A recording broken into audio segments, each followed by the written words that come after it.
السلام علیکم ورحمۃ اللہ وبرکاتہ. کیا حال ہے سب کا؟ الحمدللہ. بسم اللہ الرحمن الرحیم. رمضان کے روزے رکھنے کے بعد تمام مسلمانوں کو عید کا انتظار ہوتا ہے، اور عید ایک خوشی کا دن ہوتا ہے. عید آپس میں ملاقات کا دن ہوتا ہے، مسلمانوں کی اجتماعیت کے اظہار کا دن ہوتا ہے، اللہ کا ذکر بلند کرنے کا دن ہوتا ہے، تکبیرات پڑھنے کا دن ہوتا ہے، خوشی منانے کا دن ہوتا ہے. تو جس چیز کا جو موقع ہو اس کے مطابق کام کرنا، یہی دراصل انسان کے لیے فائدے کی چیز ہوتی ہے، اور اسی کا نام عبادت ہے. جب اللہ سبحانہ وتعالیٰ حکم دے کہ کھانے پینے سے رک جاؤ تو رک جانا عبادت ہے، اور جب اللہ سبحانہ وتعالیٰ حکم دے کہ کھاؤ پیو اور روزہ نہیں رکھو تو کھانا پینا عبادت ہے. حضرت انس کہتے ہیں کہ رسول اللہ صلی اللہ علیہ وسلم مدینہ تشریف لائے، اور ان لوگوں کے ہاں 2 دن تھے جن میں وہ کھیلتے تھے، یعنی کھیل کود کرتے، انجوائے کرتے، انٹرٹین کرتے. آپ نے پوچھا یہ 2 دن کیا ہیں؟ انہوں نے کہا کہ ہم دور جاہلیت میں ان دنوں میں کھیل کود کیا کرتے تھے. تو رسول اللہ صلی اللہ علیہ وسلم نے فرمایا بے شک اللہ نے تمہیں ان کے بدلے ان سے بہتر دن دیے ہیں. اضحیٰ یعنی قربانی کا دن، اور فطر یعنی رمضان کے بعد عید الفطر کا دن. تو اس سے پتہ چلتا ہے کہ یہ 2 دن جو اہم ترین عبادات کے بعد آتے ہیں، ایک روزوں کے بعد اور ایک حج کے بعد، یہ ہمارے لیے خوشی کے دن ہیں. مومن کی خوشی اللہ کی رضا میں ہے، اللہ کی عبادت میں ہے، اللہ کی اطاعت میں ہے، اللہ کی خوشی میں ہے، کیونکہ مومن اللہ سے محبت کرتا ہے. تو جس چیز سے اللہ تعالیٰ راضی ہوتا ہے، جس چیز سے اللہ تعالیٰ خوش ہوتا ہے، مومن کے لیے بھی وہی خوشی کی بات ہوتی ہے. لہٰذا ہم دیکھتے ہیں کہ نبی صلی اللہ علیہ وسلم نے خوشی کے موقع کو بھی بے مقصد نہیں بنایا. آپ کوئی بھی 2 دن رکھ دیتے، لیکن آپ نے عبادات کی تکمیل پر خوشی منانے کے 2 دن مقرر کیے. یعنی سال کے کوئی بھی 2 دن خوشی منانے کے دن ہو سکتے تھے، جیسے اور دیگر قوموں کے پاس ایسے بہت سے مواقع ہوتے ہیں جو کبھی وہ مختلف شخصیتوں کے نام سے یا مختلف مواقع کے اعتبار سے یا انسیڈنٹس کے اعتبار سے وہ دن مقرر کر لیتے ہیں. لیکن ہمارے ہاں جو دن مقرر کیے گئے وہ اللہ تعالیٰ کی عبادت کرنے کے بعد کے دن ہیں. جیسے دنیا میں انسان ساری زندگی ایک روزے سے ہے، تو قیامت کے دن اللہ سے ملاقات کا دن اس کے لیے خوشی کا دن ہوگا، گویا کہ جیسے عید کا دن ہو. عید کے دن بھی مخصوص کاموں کی ہمیں تعلیم دی گئی ہے. یعنی عید کا دن بھی فارغ دن نہیں ہے، بلکہ اس دن بھی کچھ ایسے کام کرنے ہیں جو عبادت شمار ہوتے ہیں. جیسے عید کے لیے جانے سے پہلے غسل کرنا.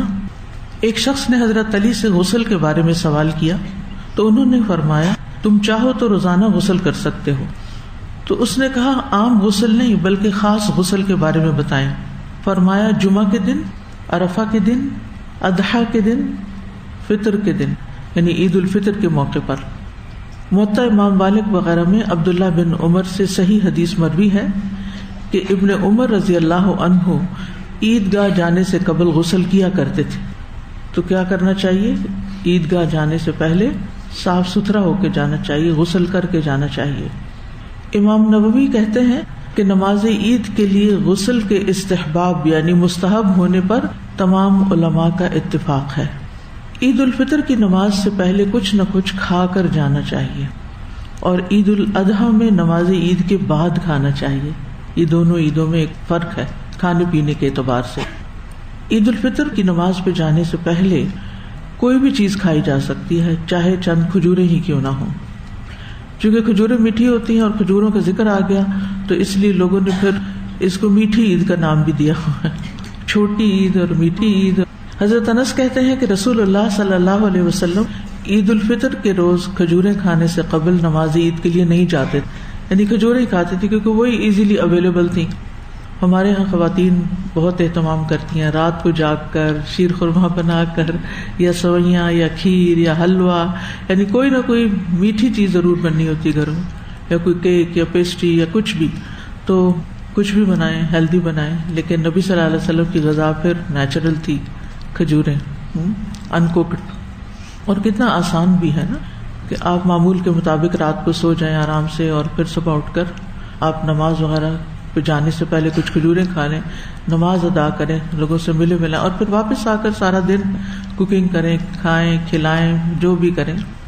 نماز عید سے پہلے کچھ کھا کر جانا اس لیے مستحب قرار دیا گیا کہ اس دن روزہ نہ رکھا جائے، اور یہ روزے ختم ہونے کی نشانی ہے۔ فطر کا مطلب ہی کیا ہے؟ افطاری سے ہے نا، یعنی روزہ کھولنا۔ تو عید کے دن بھی صبح کے وقت یعنی فطر روزہ کھول کے جایا جاتا ہے، روزہ رکھ کے نہیں، ایسے ہی خالی منہ نہیں، یعنی بندے منہ نہیں، بلکہ کچھ نہ کچھ کھا کر، اور وہ بھی میٹھا کھا کر۔ ویسے بھی آپ دیکھیے کہ جب بھی کوئی خوشی کا موقع ہوتا ہے تو ہمارے کلچر میں بھی کیا ہے، کیا کھلاتے ہیں؟ ختم قرآن ہو تو مٹھائی تقسیم ہوتی ہے، حالانکہ وہ ہیلدی چیز نہیں ہے، لیکن بس کلچر یہی ہے، اور لوگ شوق سے کھاتے ہیں، اور خاص طور پر مٹھائی جہاں اچھی ملتی ہے وہاں تراویح پڑھنے جاتے ہیں۔ اسی طرح بچے کی پیدائش پہ کیا کرتے ہیں، کوئی نہ کوئی مٹھائی کے کچھ نہ کچھ تقسیم کرتے ہیں۔ تو کوئی منگنی وغیرہ ہو، کوئی شادی کا موقع ہو، تو لوگ کیا کہتے ہیں، منہ میٹھا کر رہے ہیں۔ ابن حجر نے اس کی تعلیل بیان کرتے ہوئے کہا کہ یہ روزے زیادہ کرنے کا سد باب ہے، یعنی روزے ختم ہیں، اس سے آگے روزہ نہیں ہے، اب اس دن روزہ نہیں رکھا جائے گا، اور اللہ تعالیٰ کے حکم کی اتباع اور پیروی ہے۔ عطا سے مروی ہے، عطا ابن ابی رباح سے، تابعی ہیں، انہوں نے ابن عباس کو یہ فرماتے ہوئے سنا کہ عید الفطر کے دن اگر ممکن ہو کہ صبح نکلنے سے پہلے کچھ کھا پی کر نماز کے لیے نکلو تو ایسا ہی کیا کرو۔ اگر کسی گھر میں کھجور نہیں، کوئی کھانے کی چیز نہیں، تو کوئی بات نہیں، کوئی گناہگار نہیں ہے وہ، لیکن اگر ہے تو پھر اہتمام کرنا چاہیے۔ کہتے ہیں جب سے میں نے ابن عباس سے یہ بات سنی اس وقت سے میں نے صبح نکلنے سے پہلے کچھ کھانے پینے کا عمل ترک نہیں کیا، یعنی کبھی نہیں چھوڑا، خواہ روٹی کا ایک ٹکڑا کھاؤں، یعنی اگر کھجور نہیں ہے گھر میں، کوئی میٹھا نہیں ہے، تو روٹی کا ٹکڑا، یا دودھ پی لوں، یا پانی پی لوں، یعنی اور کچھ نہیں تو پانی پی لوں۔ راوی کہتے ہیں میں نے پوچھا اس کی کیا وجہ ہے، تو عطا نے جواب دیا میرا خیال ہے کہ انہوں نے نبی صلی اللہ علیہ وسلم کو اسی طرح فرماتے ہوئے سنا تھا، اور فرمایا کہ لوگ نماز عید الفطر کے لیے اس وقت نکلتے تھے جب روشنی خوب پھیل چکی ہوتی تھی، اور کہتے تھے کہ ہمیں پہلے ہی کچھ کھا پی لینا چاہیے تاکہ نماز میں جلد بازی سے کام نہ لیں۔ تو اس کی ایک اور وجہ بھی کیا بتائی گی کہ کچھ کھا کر جائیں تاکہ نماز میں جلدی نہ کریں۔ جلدی کیوں؟ کہ اگر رات کا کچھ کھایا ہوا نہیں ہے تو عموماً 30 دن سحری کے وقت کچھ کھانے سے کیا عادت بن جاتی ہے، کچھ کھائیں، اس وقت بھوک لگنے لگ جاتی۔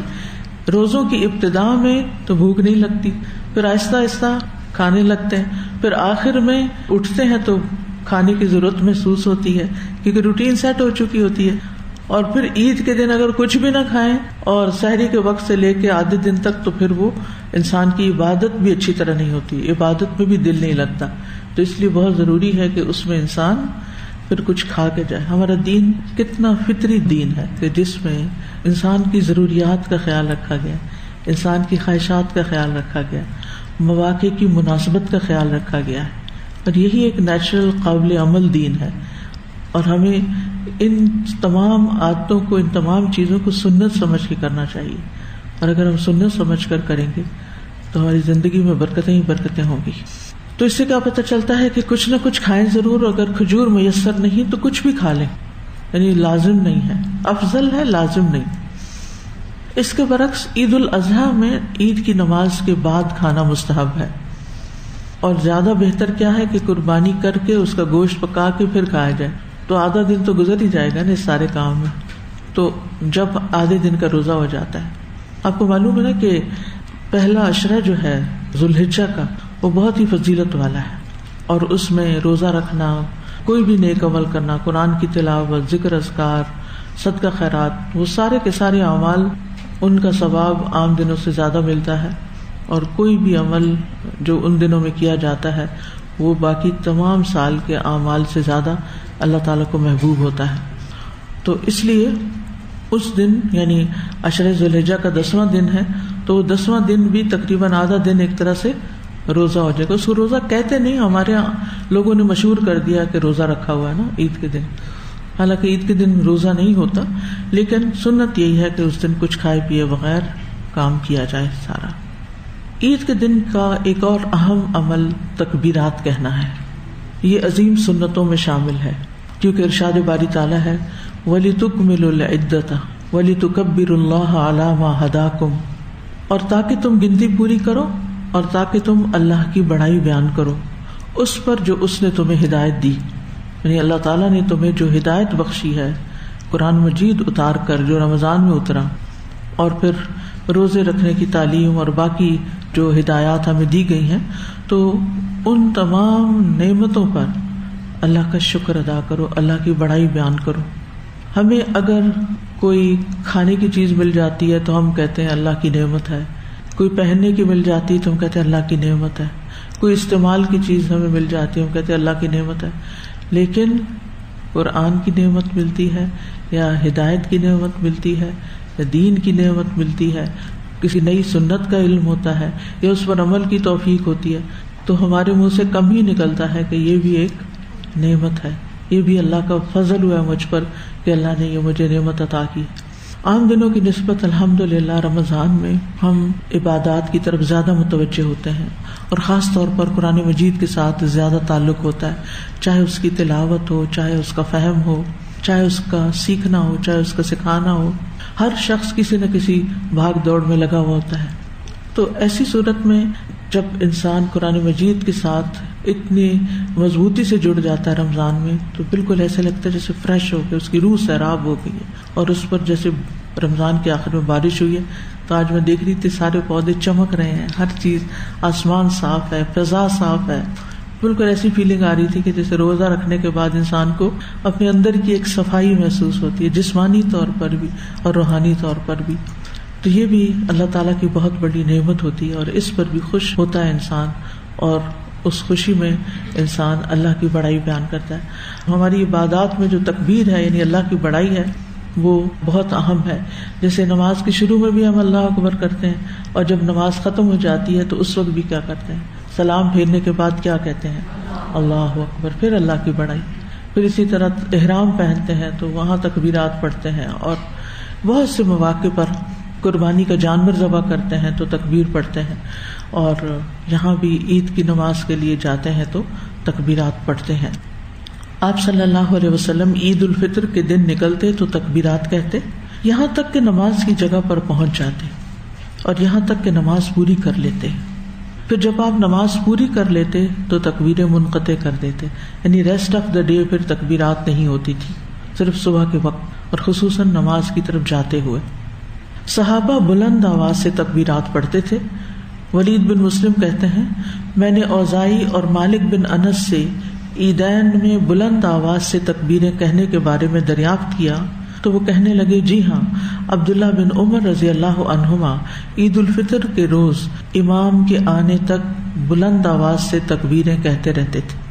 اور اب بھی آپ دیکھیں کہ حرم میں اگر آپ کو کبھی وہاں عید کرنے کا موقع ملا ہو تو آپ نے دیکھا ہوگا کہ عید کے دن نماز فجر کے بعد تکبیرات شروع ہو جاتی ہیں، اور جب تک نماز شروع نہیں ہوتی تکبیرات جاری رہتی ہیں، اور پھر نماز میں بھی ایکسٹرا تکبیرات ہوتی ہیں۔ عبد الرحمن السلمی سے صحیح روایت کے ساتھ ثابت ہے کہ عید الاضحیٰ کی بنسبت وہ عید الفطر میں زیادہ شدید تھے، یعنی عید الاضحیٰ میں تو آپ دیکھتے ہیں کہ سارا عشرہ ہی تکبیرات پڑھی جاتی ہیں، یعنی ذوالحجہ کا جو پہلا عشرہ ہے، لیکن عید الفطر میں نماز سے پہلے ہوتی ہیں اور اس میں کثرت سے ہوتی ہیں، یعنی کنسنٹریٹڈ ہوتی ہیں، کیونکہ ٹائم پیریڈ تھوڑا ہے نا، تو سارا وقت فجر کے بعد سے شروع ہو کر پھر پڑھتے چلے جاتے ہیں۔ آپ بھی گھر میں لگا کے بچوں کو عادت بھی ڈال سکتے ہیں، خود بھی ساتھ ساتھ پڑھ سکتے ہیں۔ اب تو الحمدللہ یوٹیوب پر ہر طرح کی تکبیرات کی ورائٹی ہے، تو اگر بلند آواز سے اسپیکر پہ گھر میں لگا دی جائیں تو سب کے کانوں میں پڑتی رہیں گی، اور اگر آپ مسجد ارری پہنچ گئے ہیں تو مسجد میں پڑھتے رہیں، راستے میں پڑھتے رہیں، گاڑی میں خود پڑھیں، بچوں کو بلند آواز سے پڑھائیں۔ دارقطنی نے روایت کیا ہے کہ ابن عمر رضی اللہ عنہما عید الفطر اور عید الاضحیٰ کے روز عیدگاہ آنے تک تکبیرات کہتے رہتے، اور وہاں آ کر بھی امام کے آنے تک تکبیریں پڑھتے رہتے، یعنی جب تک نماز شروع نہ ہو جائے۔ پھر امام کے ساتھ تکبیرات پڑھنا، اس کے بارے میں آتا ہے ابن ابی شیبہ نے زہری سے صحیح سند کے ساتھ بیان کیا ہے کہ جب لوگ گھروں سے نکلتے تو عیدگاہ پہنچنے تک بلند آواز سے تکبیرات کہتے، حتیٰ کہ امام آ جاتا تو لوگ تکبیریں کہنا ختم کر دیتے، جب امام تکبیریں کہتا تو لوگ بھی تکبیریں کہتے۔ تو اس سے پتہ چلتا ہے کہ انفرادی طور پر، اجتماعی طور پر، گھر میں، راستوں میں، مسجد میں، عیدگاہ میں، امام سے پہلے، امام کے آنے کے بعد، یعنی تکبیرات ہی تکبیرات ہیں۔ اللہ کی بڑائی ہی بڑائی ہے کہ اسی کا فضل ہے جس نے ہمیں رمضان میں کچھ عبادت کی توفیق دی، یعنی اس سارے مہینے کی عبادت اور خصوصاً آخری راتوں کی نیند کی کمی کے باوجود راتوں کو جاگ کر عبادت اور زیادہ زیادہ دعائیں اور اللہ کی طرف متوجہ ہونے کے بعد ذرہ برابر بھی کسی عبادت کا کوئی تکبر نہیں، اس لیے کہ بڑائی تو صرف اللہ کو زیبا ہے۔ اسی طرح ہم دیکھتے ہیں کہ سلف صالحین کے ہاں بھی تکبیرات پڑھنا معروف اور مشہور عمل ہے۔ سلف رحمہ اللہ میں عید کے روز گھر سے نکلنے سے لے کر عیدگاہ جانے اور امام کے آنے تک بلند آواز میں تکبیریں کہنا معروف اور بہت ہی مشہور امر تھا، یعنی سب کو پتا تھا کہ یہ ایک مسنون عمل ہے۔ بہت سے مصنفین نے اپنی کتابوں میں اس بات کا ذکر کیا ہے، جن میں ابن ابی شیبہ، عبد الرزاق اور فریابی نے کتاب احکام العیدین میں سلف کی ایک جماعت سے نقل کیا ہے، جن میں نافع بن جبیر بھی شامل ہیں، کہ وہ تکبیریں کہتے اور لوگوں کے تکبیریں نہ کہنے پر تعجب کرتے، یعنی اگر کوئی تکبیر نہیں پڑھ رہا ہوتا تو حیران ہوتے تھے کہ ان کو یہ نہیں پتا، اور کہتے تم تکبیریں کیوں نہیں کہتے، یعنی کیوں نہیں تکبیر پڑھتے، تکبیر پڑھو۔ اور ابن شہاب زہری کہا کرتے تھے کہ لوگ گھروں سے نکل کر عیدگاہ جانے اور عیدگاہ میں امام کے آنے تک تکبیریں کہا کرتے تھے۔ تو گویا عید الفطر میں تکبیرات کہنے کا وقت چاند رات سے شروع ہو کر نماز عید کے لیے امام کے آنے تک رہتا ہے، یعنی رات کو ہی آپ شروع ہو سکتے ہیں، اور اگر رات آپ سو گئے تھے اور آپ کو نہیں پتا چلا کہ چاند نظر آیا کہ نہیں تو پھر آپ صبح سے بھی شروع کر سکتے ہیں۔ اس دفعہ پہلی تراویح ہم سب کی چلی گئی نا، کیونکہ رات 10 بجے کے بعد پتہ چلا، جبکہ آلموسٹ نیند میں تھے لوگ۔ عید الاضحیٰ میں تکبیرات کہنے کا وقت کیا ہے؟ 1 ذی الحجہ سے لے کر آخری ایام تشریق کے سورج غروب ہونے تک، یعنی 13 ذی الحجہ تک۔ اور تکبیرات کے الفاظ کیا ہیں؟ عبداللہ بن مسعود ایام تشریق میں یہ تکبیرات پڑھا کرتے تھے: اللہ اکبر، اللہ اکبر، لا الہ الا اللہ واللہ اکبر، اللہ اکبر وللہ الحمد۔ یہ تو سب کو آتی ہے نا۔ اور اسی طرح ابن عباس یہ تکبیرات کہا کرتے تھے: اللہ اکبر کبیرہ، اللہ اکبر کبیرہ، اللہ اکبر و اجل، اللہ اکبر وللہ الحمد۔ اس میں اللہ اکبر و اجل کا لفظ زیادہ ہے۔ یہ عید الفطر کا پیمفلٹ بھی ہے جو الہدا نے چھاپا ہوا ہے، اور اگر آپ سب خود بھی لے لیں اور اوروں کو بھی بانٹیں تو انشاءاللہ یہ مسائل ان تک بھی پہنچ جائیں گے جو بیان ہو رہے ہیں۔ پھر ایک دوسرے کو عید کی مبارکباد دینا، یعنی عید کے آداب میں سے ایک ادب کیا ہے کہ ایک دوسرے کو مل کر اچھے الفاظ سے مبارکباد دی جائے، چاہے الفاظ کوئی بھی ہو۔ مثلاً ایک دوسرے کو یہ کہنا تقبل اللہ منا و منکم، لیکن صرف یہی الفاظ نہیں، آپ عید مبارک بھی کہہ سکتے ہیں، بارک اللہ فیکم کہہ سکتے ہیں، اللہ یبارک فیکم، یعنی کچھ بھی جو برکت سے متعلق ہو، کیونکہ مبارک کا لفظ ہے نا اس میں، عید کی مبارک دینا کہ اللہ تعالیٰ اس عید کو آپ کے لیے مبارک کرے۔ اور جبیر بن نفیر سے روایت ہے کہ رسول اللہ صلی اللہ علیہ وسلم کے صحابہ جب عید کے دن ایک دوسرے کو ملتے تو ایک دوسرے کو کہتے تقبل اللہ منا و منک، اللہ مجھ سے اور آپ سے قبول فرمائے۔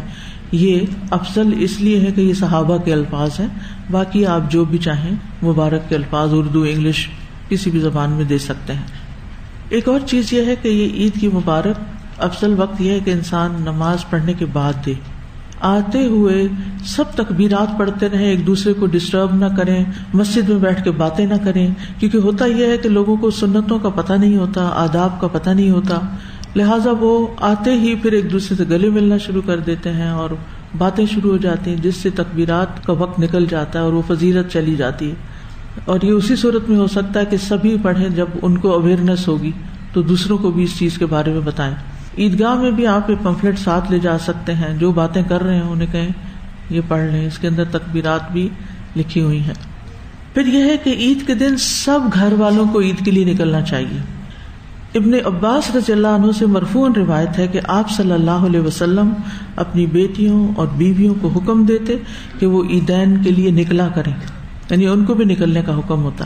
ام عطیہ کہتی ہیں کہ رسول اللہ صلی اللہ علیہ وسلم نے عید الفطر اور عید الاضحیٰ کے دن پردہ نشین جوان عورتوں اور حائضہ عورتوں کو نکلنے کا حکم دیا، لیکن حائضہ نماز سے علیحدہ رہیں، یعنی صف کے بیچ میں نہ بیٹھیں، پیچھے بیٹھیں اور بھلائی اور مسلمانوں کی دعا میں حاضر ہوں. میں نے عرض کیا یا رسول اللہ صلی اللہ علیہ وسلم، ہم میں سے جس کے پاس جلباب نہ ہو، اس سے کیا پتہ چلتا ہے کہ عیدگاہ میں کیا پہن کے جانا چاہیے؟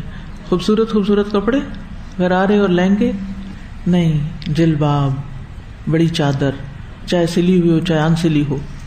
تو کسی نے پوچھا کہ اگر کسی کے پاس جلباب ہے نہیں، کبھی گھر سے ایسے نکلے نہیں اور کبھی چادر بھی نہیں الگ سے بنائی، تو آپ نے فرمایا اس کی بہن اپنی چادر اس کو پہنا دے، یعنی مانگ کے لے جاؤ، کسی اور سے لے لو. یہ نہیں کہا اچھا پھر اس کی مجبوری ہے، اگر اس نے چادر نہیں بنائی ہوئی تو وہ چھٹی کرے، جو چاہے پہنے، نہیں، پھر دوسروں سے لے لے، لیکن اس کا اہتمام کرنا چاہیے. اور اس میں آپ دیکھیے کہ واضح حکم آ گیا نا، تو پھر خلاف ورزی نہیں ہونی چاہیے. چھوٹی بچیوں کو بھی آپ جب لے جاتے ہیں عید کے دن سارے سجاتے ہیں، بناتے ہیں، میک اپ کرتے ہیں، تو ان کے اوپر کچھ نہ کچھ چنری کوئی چیز ان کے اوپر ضرور اوڑے جو بالکل نابالغ چھوٹی بچیاں، تاکہ وہ عید کی نماز کے وقت ایسے منہ اٹھا کے دیکھتے نہ رہیں. کیونکہ میں نے دیکھا بعض لوگ بچیوں کو لے جاتے ہیں عید کا، وہ پیچھے بٹھا دیتے ہیں یا وہ پاس روتے رہتے ہیں، یا ان کو پتہ نہیں کہ کرنا کیا، پہلے سے ان کی مائنڈ سیٹنگ نہیں ہوتی. تو بچوں سے جو کام کروانا ہو اہیڈ بیفور ٹائم ان کا مائنڈ میک اپ کریں کہ ہم آج یہ کریں گے اور اس میں ایسا اور ایسا ہوگا، پھر اس کے بعد یہ اپنا پلانر، اپنا پروگرام دن کا اپنے قریبی لوگوں کے ساتھ شیئر کر لیا کریں. اس سے کمیونیکیشن اور انڈرسٹینڈنگ اچھی ہوتی ہے، تاکہ دوسرے کو عین وقت پہ جب آپ کچھ کرنے لگے تو اعتراض بھی نہ ہو اور شکایت بھی نہ ہو، پہلے تو تم نے بتایا ہی نہیں، ہمیں تو پتہ ہی نہیں تھا کہ تمہارا یہ پروگرام بنا ہوا ہے. تو خصوصاً جو خواتین ہیں ان کے لیے یہ بہت ضروری ہے، بچوں کے حوالے سے، شوہر کے حوالے سے، گھر کے اندر رہنے والے افراد کے حوالے سے، چاہے گھر میں بزرگ بھی ہوں تو ان کو بھی بتانا چاہیے کہ ہمارا آج کا ڈے پلان یہ ہے.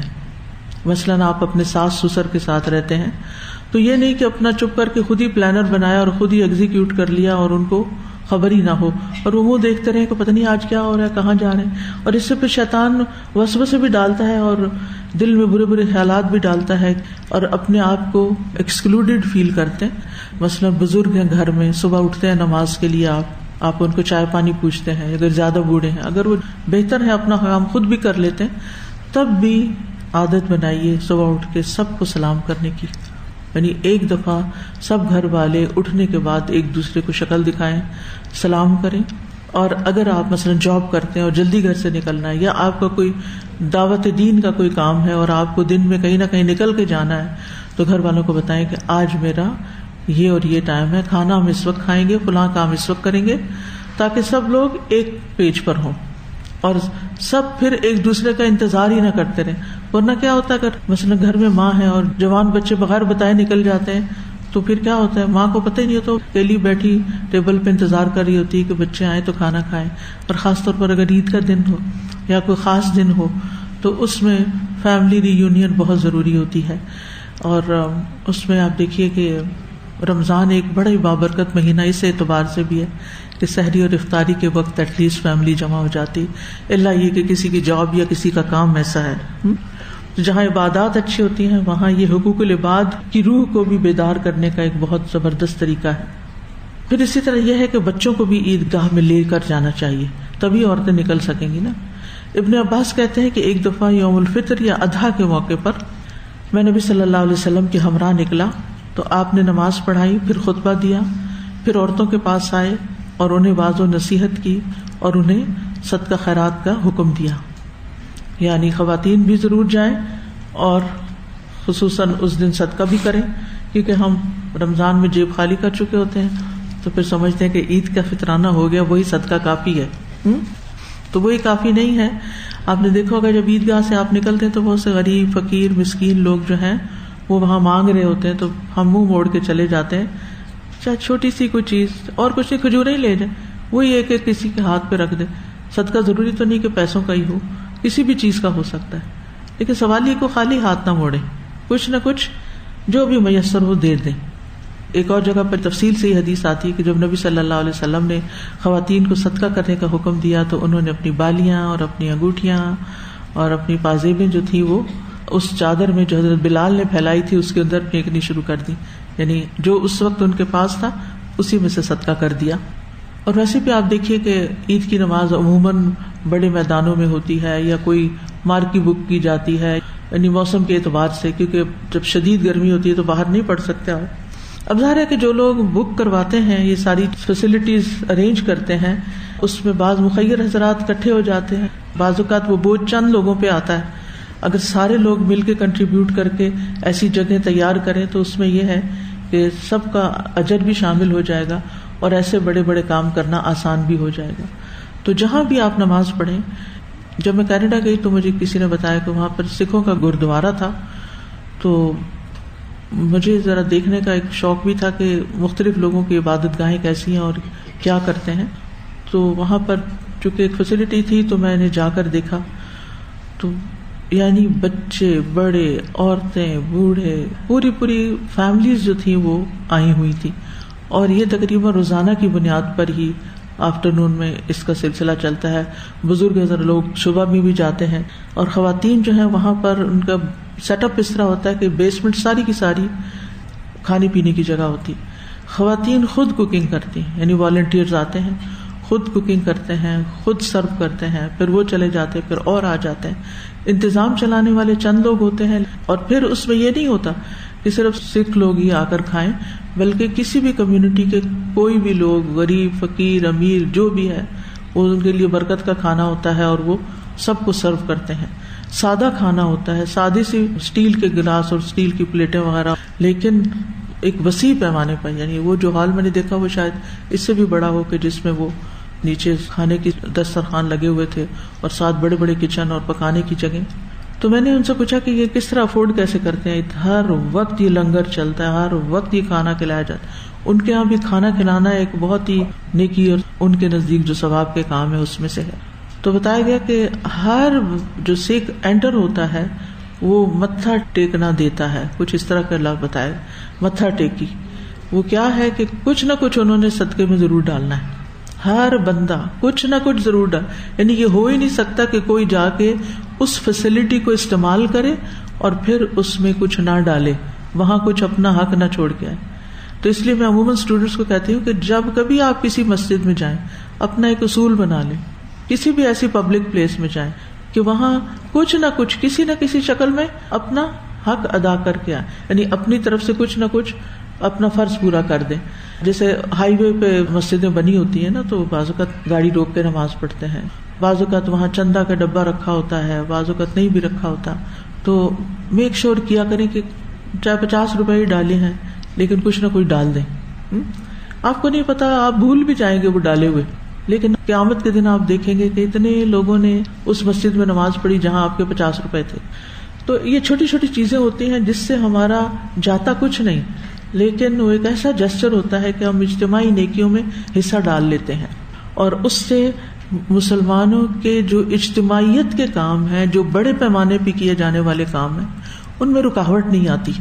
بہت سے کام صرف فنڈز کی کمی کی وجہ سے بعض اوقات رک جاتے ہیں، سینٹرز بند ہو جاتے ہیں، مسجدیں بند ہو جاتی ہیں.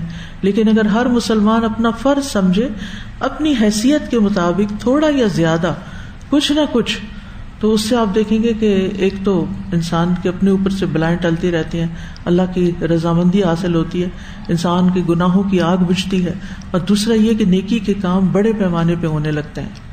تو عید کے دن خواتین کو بھی جانا چاہیے اور صدقہ خیرات بھی ضرور کرنا چاہیے. نماز عید کے لیے آنے جانے میں راستہ بدلنا چاہیے. جابر بن عبداللہ بیان کرتے ہیں کہ عید کے روز نبی صلی اللہ علیہ وسلم راستہ تبدیل کیا کرتے تھے. ابو ہریرہ کہتے ہیں نبی صلی اللہ علیہ وسلم جب عید کے دن ایک راستے سے نکلتے تو دوسرے راستے سے واپس آتے. اس کی کیا حکمت ہے؟ کیوں تبدیل کیا جائے؟ اس کی ایک وجہ تو یہ ہے کہ قیامت کے دن زمین اپنے اوپر ہونے والے خیر اور شر کے عمل کی گواہی دے گی کہ ہم اللہ کے لیے نکلے تھے، اللہ کی بڑائی بلند کرنے کے لیے، اللہ کا شکر ادا کرنے کے لیے، نبی صلی اللہ علیہ وسلم کی سنت پر عمل کرنے کے لیے، اور اس راستے سے، اس زمین کے اس حصے نے ہمارے قدموں کی گواہی دی، اور جب واپس گئے تو ذرا موڑ کاٹ کے دوسری طرف سے گئے تو وہ بھی ایک گواہی ہمارے حق میں لکھی گئی. اور ایک اور قول یہ بھی ہے کہ اللہ کا ذکر ظاہر کرنے کے لیے، کیونکہ پہلے زمانے میں لوگ گاڑیاں اور کاریں تو استعمال نہیں کرتے تھے، اگر کوئی اونٹ اور گدھے پہ بھی ہوتا تو وہ بھی اوپن ہوتا تھا.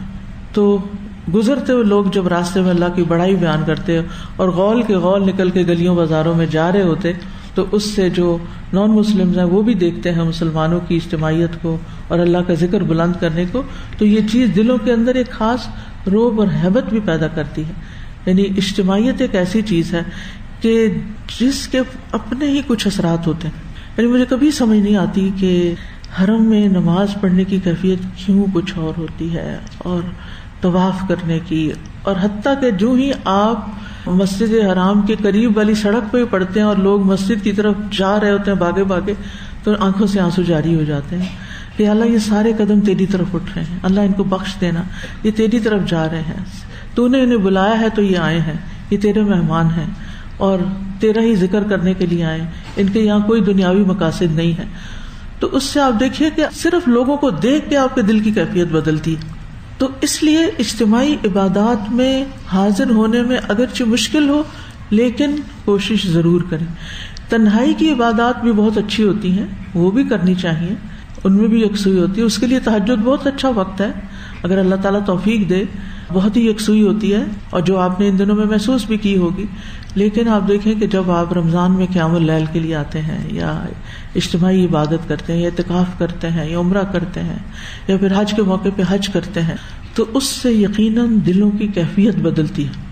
دلوں میں جب سختی آ جائے، دلوں میں جب غبار آ جائے، جب انسان کے آنسو نہ نکلیں، جب انسان کی توجہ اور رغبت نہ ہو، تو اجتماعی عبادت اختیار کریں، علم کی مجالس میں آ کے بیٹھیں، جماعت سے نماز پڑھیں. اسی لیے نبی صلی اللہ علیہ وسلم نے خواتین کو بھی جماعت میں شامل ہونے سے روکا نہیں، اور واجب بھی نہیں کیا، لازم بھی نہیں کیا، کیونکہ ان کے اوپر اور ایسی ذمہ داریاں ہیں کہ جن کی وجہ سے انہیں بچوں کے ساتھ گھر رہنا ہوتا ہے. اور اگر وہ یہ بھی اللہ کا حکم سمجھ کے وہ اس ڈیوٹی کو نبھا رہی ہیں اور پیچھے رہ گئی ہیں، تو اس میں بھی گلٹ نہیں ہونی چاہیے، کیونکہ یہ بچہ بھی اللہ کی نعمت ہے اور اللہ تعالیٰ کا اس پہ بھی شکرانہ ہے، اور اس کو پالنا ایک عظیم عبادت ہے اور ایک اجر ہے. اور اس کام کو بھی اسی طرح ہی شوق ذوق سے کرنا چاہیے جیسے ہم فرصت کے وقت میں باہر نکل کر اجتماعی عبادات میں ذوق شوق سے حاضر ہوتے ہیں. تو تنہائی کے اوقات میں بھی اپنے آپ کو پرسکون رکھیں، اس میں بھی اللہ کی طرف متوجہ رکھیں، اور اجتماعی دونوں کے اپنے اپنے فائدے ہیں. تبتل الیہ تبتیلا میں بھی بڑا فائدہ ہے اور اجتماعی عبادت کا اپنا ہی فائدہ ہے. تو کسی ایک چیز کے پیچھے نہیں لگ جانا چاہیے اور صرف اسی کو ہی عبادت نہیں سمجھنا چاہیے، بلکہ جو جو مواقع آتے جائیں، زندگی جیسا جیسا رخ بدلتی جائے اس کے مطابق اپنے آپ کو ایڈجسٹ کرنا اور اس پہ اللہ کی رضا پہ راضی ہونا، یہ بہت بڑی عبادت ہے. آپ دیکھیے کہ بعض اوقات انسان بیمار ہو جاتا ہے، بعض اوقات کوئی ایسی چوٹ لگ جاتی ہے، کوئی چیز ہوتی ہے کہ انسان پہلے جیسی عبادت نہیں کر سکتا اس بیماری یا بڑھاپے کی وجہ سے یا کسی کمزوری کے آنے کی وجہ سے. تو وہ بھی تقدیر کا حصہ ہے نا، وہ بھی آ گیا، کوئی بات نہیں، آپ اللہ کا حکم سمجھ کے اس کو بھی قبول کریں، اس کا اپنا ایک اجر ہے. اور کتنی بڑی خوشخبری ہے کہ جو مسلمان اپنے قیام کی حالت میں اور صحت کی حالت میں نیک عمل پابندی سے کرتا ہے، تو جب وہ بیمار ہو جاتا ہے یا سفر کی حالت میں ہوتا ہے تو اس کے وہ نیک اعمال باقاعدہ لکھے جاتے ہیں. اللہ تعالیٰ فرشتوں کو حکم دیتا ہے کہ ان اوقات میں ان اعمال کو ویسے ہی لکھو جیسے یہ کیا کرتا تھا. تو اس لیے ہر حال میں راضی رہنا سیکھیں، ٹھیک ہے، بے حس نہ ہو، سستی نہ کریں، کمزوری نہ دکھائیں، بودا پن نہ ہو، بے صبرا پن نہ ہو، بے جا کے گلے اور شکوے شکایتیں نہ ہو، نہ اللہ سے نہ بندوں سے. لیکن جو بھی تبدیلی آتی ہے زندگی میں اسے ایکسپٹ کریں. تو اب یہاں رستہ تبدیل کرنے کے لیے کہا جا رہا ہے. چینج کو ایکسپٹ کرنا جو ہوتا ہے نا مشکل کام ہوتا ہے، چاہے کسی بھی طرح کا چینج ہو. بعض کہتے ہیں چینج از ڈیتھ، یعنی بعض لوگ اتنا اس کو مائنڈ کرتے ہیں، اتنا ان کے لیے بھاری ہوتا ہے کہ وہ ایڈجسٹ نہیں کر پاتے. بعض بچیاں جو ہوتی ہیں شادی کے بعد نئی روٹین کو ایڈجسٹ نہیں کر پاتی اور وہ وہیں سے ہی اپنے تعلقات خراب کر لیتی ہیں اور کمپیریزن کرنا شروع ہو جاتی ہیں اپنے میکے کے گھر سے اور ہر چیز سے، اپنے شوہر کا باپ سے اور بھائیوں سے، اور تو ان چیزوں سے بہت فساد پیدا ہو جاتا ہے. تو ایسے کام نہیں کرنے چاہیے، چاہے سفر کی وجہ سے چینج ہو، چاہے بیماری کی وجہ سے تبدیلی آ گئی ہے، چاہے موسم کی وجہ سے تبدیلی آ گئی، کیونکہ موسمی تبدیلیاں بھی ہمیں متاثر کرتی ہیں. یا زندگی میں کوئی حادثہ ہو گیا ہے یا کوئی مشکل آ گئی ہے. تو ایسے تمام مواقع پر اللہ کی رضا پہ راضی رہنا اور خوشی سے اس کو قبول کرنا اور اجر کی توقع رکھنا کہ میرا رب بڑا مہربان ہے, وہ مجھے یہ کام نہ کر کے بھی اگر پورا اجر دے رہا ہے تو پھر اس سے زیادہ کا مجھے کیا مطالبہ کرنا چاہیے, اور اس پر بھی شکر کیوں نہیں ادا کرنا چاہیے. ایک قول یہ بھی ہے کہ یہ رستہ تبدیل کرنے کی حکمت کیا ہے, تاکہ تعلیم اور فتویٰ کا موقع ملے, یعنی مختلف رستوں پہ مختلف لوگ ملیں گے, یا پھر ضرورت مندوں پہ صدقہ وغیرہ کے ذریعے لوگوں کی حاجتیں پوری ہوں گی, یا پھر اپنے رشتہ داروں کی زیارت اور ان سے صلہ رحمی ہو سکتی. یعنی جب آپ جاتے ہوئے تو شارٹ کٹ لیا, آپ نے پہنچ گئے, واپسی پہ اب آپ فارغ ہیں, روزے بھی ختم, عید کی نماز بھی, سارا کچھ. اب وٹ نیکسٹ یہ ہے کہ نیکی کا وقت تو نہیں ختم نا, اب رشتہ داروں کے پاس جائیں, میل ملاقات کریں, سوشلائز کریں, کھائیں پئیں, کھلائیں پلائیں, حال چال پوچھیں, لیکن اس میں بھی حدود اللہ کا خیال ضرور رکھیں. حدود اللہ کا خیال رکھیں. جس غیبت سے آپ نے سارا مہینہ پرہیز کیا نا, تو آج کے دن بھی کرنا ہے. جس بد اخلاقی سے آپ نے کانشیسلی پرہیز کیا رمضان کے مہینے میں, عید کے دن بھی کرنا ہے. جس بیکار کے لہو و لعب جو ہیں, یعنی حرام قسم کے جو ہیں, ان سے آپ نے پرہیز کیا ہے, ان سے عید کے دن بھی کرنا ہے. ہاں, عید کے دن کھیل کود وغیرہ کی اجازت ہے,